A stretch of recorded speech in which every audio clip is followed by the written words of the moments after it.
Welcome back to the IBSP. Here's your host, Boxing New.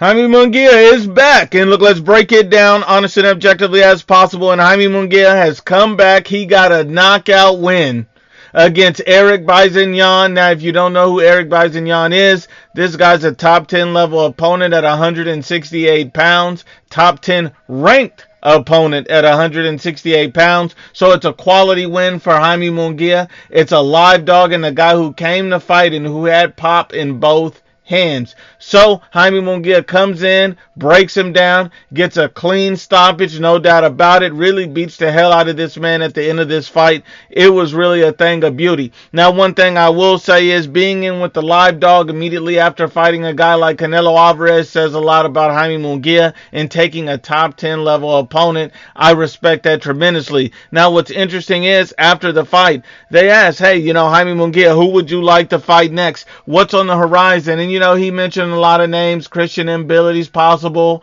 but the two names that he mentioned directly that he wouldn't mind fighting next would be Caleb Plant and Edgar Berlanga. And I think both of those would be excellent fights for Jaime Munguia. I mean, you have to look at him. Edgar Berlanga is a mutual opponent for Canelo Alvarez. So you got to think about it. You see Edgar Berlanga versus Jaime Munguia. You get two big fighters at 168 pounds. Two guys that have been dropped by Canelo, but two guys with pop. Two guys with a lot of heart. And two guys who are really going to have a big war, and that would be a huge pay-per-view. It would be another Mexico versus Puerto Rico, so that would do great numbers. It would be an excellent fight, and I think it would be a barn burner. And I think that would be a fight that would be huge for whoever could come in and get the win.